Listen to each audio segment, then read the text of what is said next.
สวัสดีครับกลับมาพบกับเรื่องสยอง22นกันอีกแล้วนะครับสำหรับวันนี้นำเสนอเรื่องผีตายโหงตามมาเรื่องนี้เป็นเรื่องที่ส่งมาจากทางบ้านนะครับโดยคุณบาสเป็นคนส่งมาให้นะครับเรื่องนี้เกิดขึ้นเมื่อคุณบาสอายุได้15ปีบ้านของคุณบาสอยู่แถวๆคลอง15นะครับ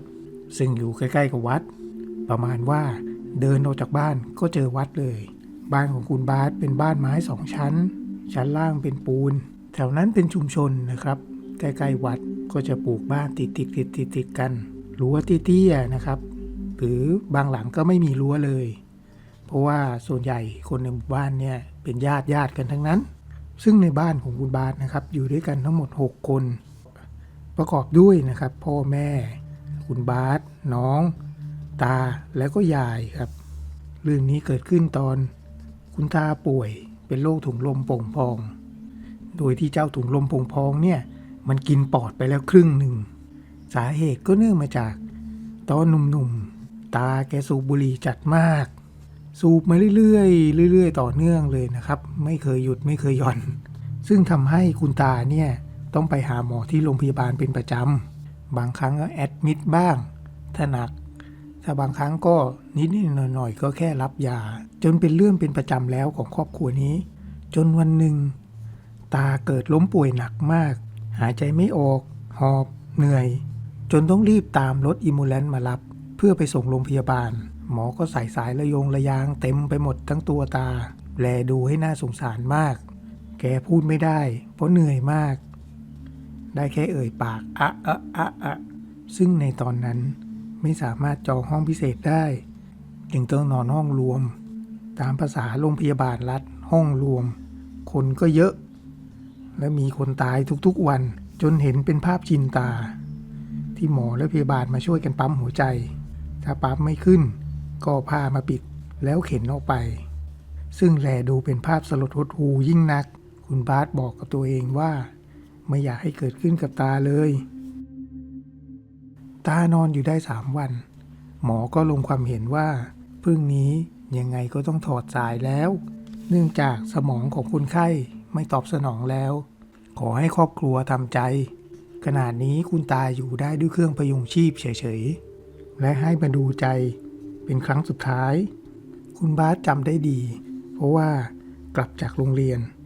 แม่บอกว่าให้อาบน้ำแต่งตัวแล้วรีบไปโรงพยาบาลเพื่อไปดูใจตาเพราะตากับยายเป็นผู้ที่เลี้ยงเรามาคุณบาสบอกว่าผมรักตามากเพราะตาตามใจและมักทำของเล่นให้เสมอเหมือนปาฏิหาริย์มีจริง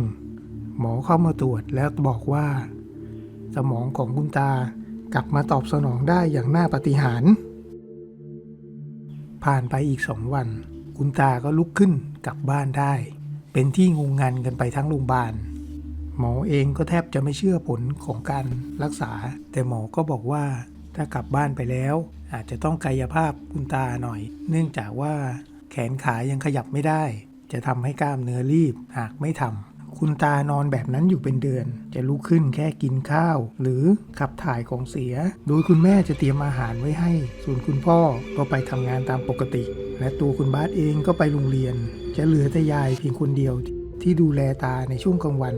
วันนั้นทุกคนในบ้านไม่อยู่คุณยายก็ไปวัดเนื่องจากเป็นวันพระใหญ่แต่คนแถวๆบ้านก็เห็นคุณตาลุกขึ้นมาเดินอยู่ในบ้านมักเห็นอยู่เช่นนั้นเป็นประจำเวลาไม่มีใครอยู่บ้านแต่พ่อแม่เองก็ไม่เชื่อก็เลยอยากพิสูจน์โดยการทำอาหารตั้งไว้บนโต๊ะวางไว้ใกล้ๆแต่จะต้องลุกขึ้นเดินหยิบเท่านั้นถึงจะทานได้พอทุกคนกลับมาของกลับถูกทานจนเกลี้ยงแล้วตกกลางคืนชาวบ้านก็ยังเห็นแกเที่ยวเดินอยู่รอบหมู่บ้านเดินหาของอะไรอยู่สักอย่างพ่อแม่กับยายเลยลงความเห็นว่านี่เหมือนไม่ใช่ตาคนเดิมแล้วมีอะไรแปลกๆไปทั้งยังพูดคุยอะไรไม่รู้เรื่องชอบทำตาขวางใส่บางครั้งก็นั่งพูดอยู่คนเดียวแม่กับยายเลยตกลงกันว่าจะลองไปหาหลวงพ่อดูซึ่งพอแม่ไปหาหลวงพ่อก็บอกว่านั่นเหมือนไม่ใช่ตาแล้วตาตายไปนานแล้วนั่นเป็นวิญญาณ ของผีตายโหงที่แฝงร่างมาจากโรงพยาบาลซึ่งก็จับสังเกตได้ตาเริ่มแปลกๆไปตั้งแต่กลับมาจากโรงพยาบาลคราวนี้หลวงพ่อจึงให้สายสิญจน์มาเส้นหนึ่งแล้วบอกว่าให้เอาวางไว้ใต้หมอนนะแล้วหลวงพ่อยังบอกอีกว่าให้เราทำใจและปล่อยให้ตาไปอย่างสงบเพราะแกสิ้นอายุไขไปนานแล้วแต่วิญญาณยังถูกกักอยู่ในร่างไปเกิดใหม่ไม่ได้ต้องทนทุกข์ทรมานอันที่จริงผีตนนี้มันก็แค่เข้ามาเพื่ออยากจะกินมันหิวโหยโดยที่มันไม่มีร่างมันไม่สามารถหากินได้จากนั้นแม่ก็จึงนำสายสิญจน์กลับไปที่บ้านแล้วรอจนเวลาที่พ่อมาประคองตาไปเดินเล่นจึงแอบเอาสายสิญจน์ใส่ไว้ใต้หมอนพอตกดึกคืนนั้นตาร้องโหยหวนทั้งคืนร้องเรียกให้คนช่วยชื่อใครก็ไม่รู้ที่ไม่รู้จักแล้วลงมาเรียกชื่อยายเรียกชื่อเราเรียกชื่อพ่อเรียกชื่อแม่พร้อมตั้งคำพูดที่ชวนสยองว่าเอาอะไรมามัดกูไว้เอาอะไรมามัดกูเอาอะไรมามัดกูไว้นี่มาแกะออกไปปล่อยกูมัดกูไว้ทำไมพร้อมทั้งคำสบถด่าเพียบเรียกร้องอยู่อย่างนั้นทั้งคืนทั้งที่สายสิญจน์ก็อยู่แค่ใต้หมอนเองไม่มีใครมามัดแกเลยทุกคนกลัวกันมากไม่มีใครหลับลงเลยต่างเก็บตัวอยู่ในห้องพระไม่มีใครออกจากห้องพระเลยพอรุ่งสางแม่กับยายพยายามป้อนข้าวตาแต่แกไม่กินไม่พูดเอาแต่นอนหลับตาอ้าปากหายใจโรยรินและนิ่งไปแบบไม่เคยเป็นมาก่อนเหมือนคนกำลังจะตายแม่เลยให้เราไปตามลุงกับป้าและน้าที่เหลือทั้งหมดมาที่บ้านยายบอกตาว่าให้พนมมือขึ้น